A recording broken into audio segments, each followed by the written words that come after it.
La nueva creencia más importante era la respuesta a la gran pregunta de por qué los humanos debían ser buenos.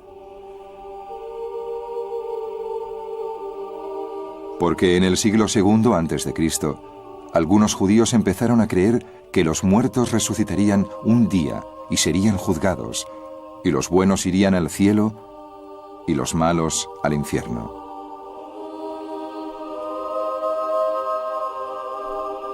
Los que abrazaron esta creencia apuntaban como prueba a las insinuaciones que aparecían en la Biblia sobre la otra vida. En ese punto de la historia sagrada, creo que la gente empezó a ver cada vez más la otra vida como el lugar donde se hace justicia. Después de la muerte es cuando se saldan todas las cuentas. Por eso se volvieron hacia las Escrituras para encontrar pruebas que apoyaran esa idea, y desde luego, pruebas no faltaban. La creencia de que la Biblia estaba inspirada por Dios también aumentó el interés por sus profecías sobre acontecimientos terrenales. La profecía que más influencia tuvo era la que decía que se acercaba una época de disturbios y que mientras durara, Dios se pondría del lado de los que cumplieran el contrato, como los antiguos patriarcas. Estas nuevas formas de entender la Biblia no solo transformaron el judaísmo, sino que lo prepararon para luchar por su supervivencia.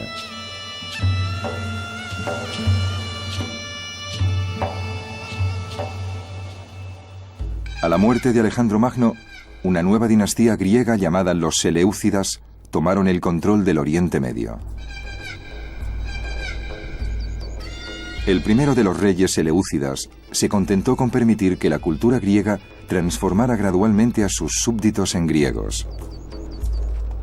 Pero en el año 185 a.C., un hombre muy poco corriente subió al trono de los Seleucidas.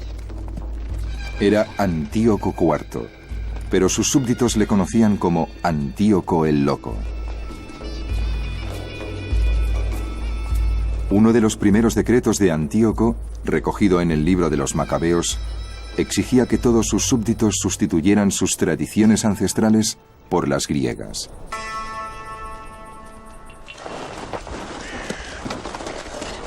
El rey emitió una proclama para todo su reino, diciendo que todos debían formar un solo pueblo, renunciando a sus costumbres particulares.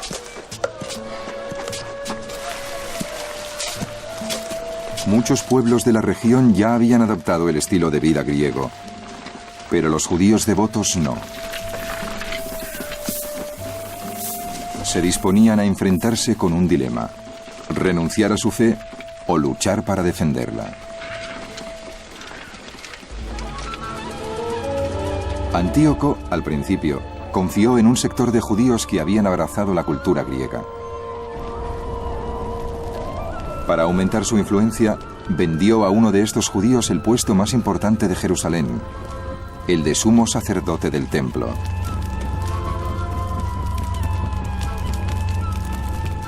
Jasón usurpó el puesto de sumo sacerdote, prometiendo a Antíoco 360 talentos de plata. En cuanto subió al poder, Jasón se dedicó a convertir a sus compatriotas al estilo de vida griego.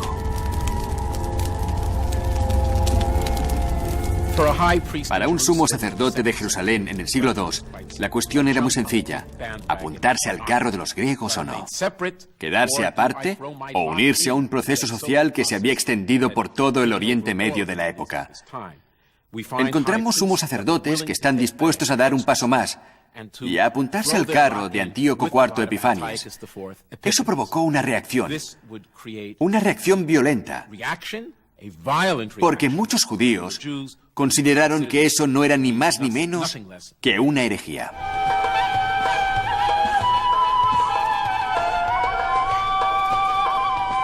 La circuncisión era el símbolo definitivo que distinguía a los judíos.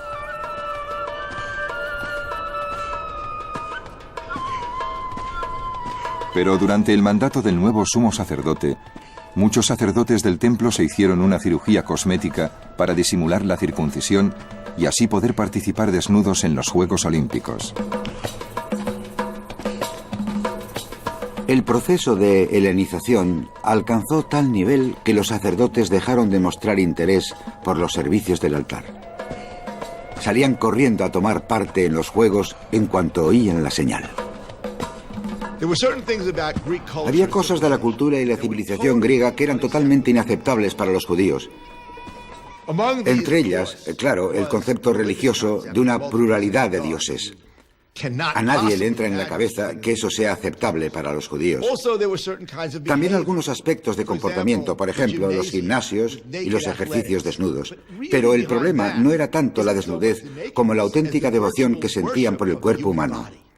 Esta clase de conceptos teológicos, ese tipo de actitudes, eran totalmente inaceptables para la mayoría de los judíos.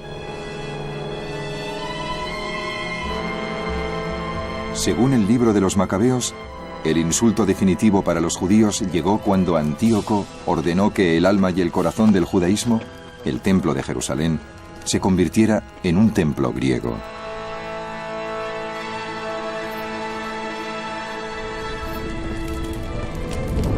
El rey mandó a un hombre a que obligara a los judíos a profanar el templo de Jerusalén y dedicarlo al Zeus olímpico.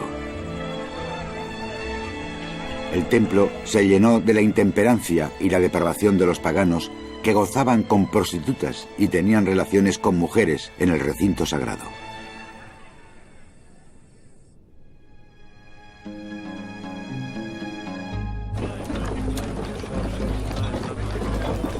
La revuelta contra Antíoco empezó en el campo, porque el rey había ordenado a sus hombres que viajaran de pueblo en pueblo con un ídolo de Zeus. Los comisionados del rey llegaron al pueblo de Modein para obligarles a ofrecer sacrificios. Muchos israelitas se reunieron a su alrededor, pero Matatías y sus hijos se mantuvieron aparte. Los comisionados del rey se dirigieron a Matatías. Tú eres un líder respetado, un gran hombre en esta ciudad. Si eres el primero en avanzar y obedecer las órdenes del rey, tú y tus hijos seréis premiados con oro, plata y muchos regalos. Levantando la voz, Matatías respondió: aunque todas las naciones que viven en los dominios del rey le obedezcan, mis hijos, mis hermanos y yo cumpliremos el contrato de nuestros antepasados. Cuando terminó de hablar, un judío se adelantó ante todos para ofrecer un sacrificio en el altar. Cuando Matatías lo vio, ardió de ira.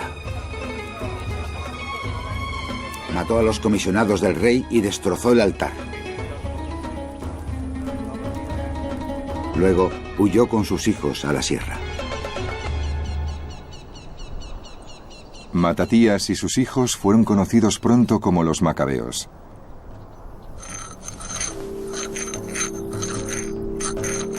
Su revuelta era la prueba de que el compromiso de los judíos con la religión del libro divino era tan fuerte que morirían por defenderlo. Los macabeos fueron a la guerra para terminar con la persecución religiosa, para reclamar el templo y purificarlo. Es la primera vez en toda la historia del mundo que una guerra empieza por una cuestión de libertad religiosa o de libertad de conciencia. También era la primera vez que el Estado se metía en las tradiciones religiosas y el resultado fue que la gente se negó. Iremos a la guerra, no podemos tolerarlo. Esa fue la guerra de los macabeos.